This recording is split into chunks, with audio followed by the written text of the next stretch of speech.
মানিকপুৰ আৰক্ষীৰ জিম্মাত 2 গভাইত গৰু চোৰ। বঙাইগাঁও জিলাৰ বৃহত্তৰ মানিকপুৰ অঞ্চলকে ধৰি সমগ্ৰ নামনি অসমতে সঘনাই গৰু চুৰি কৰি সন্ত্ৰাস সৃষ্টি কৰা 2টা গভাইত চোৰক মানিকপুৰ আৰক্ষীয়ে কৰায়ত্ব কৰিছে। বৃহত্তৰ নামনি অসমৰ কৃষক আৰু গোপালকসকলৰ নিশাৰ চকুৰ টোপনি হৰণ কৰা গভাইত চোৰ 2টা হ'ল মানিকপুৰ আৰক্ষী থানাৰ অন্তৰ্গত মৌখোৱা গাঁৱৰ মকজিদ আলীৰ পুত্ৰ শ্বাহিজুল হক আৰু মানিকপুৰ পশ্চিম বৰবিলাৰ আজিজুৰ ৰহমানৰ পুত্ৰ জাকিৰ হুছেইন। উল্লেখ্য যে উক্ত গৰু চোৰ 2টাই বৃহত্তৰ মানিকপুৰবাসীৰ লগতে নামনি অসমৰ ৰাইজক বহু জলাকলা খুৱাইছে আৰু বহু পৰিয়ালক দুৰ্দশাৰ মাজলৈ ঠেলি দিছে।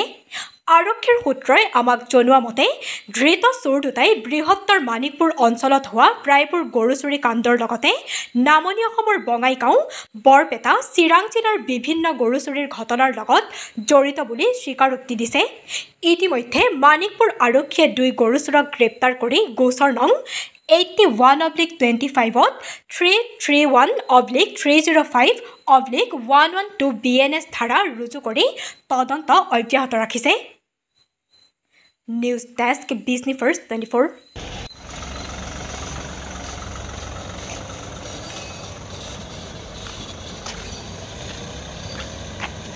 নমস্কাৰ, মই ৰঞ্জিত ৰায়, মানিকপুৰৰ বাসিন্দা।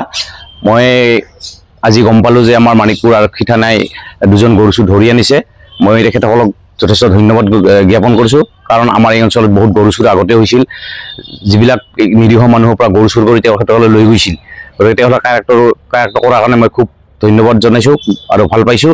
কিন্তু তেওঁলোকে যাতে আৰু যোৱাৰ পিছত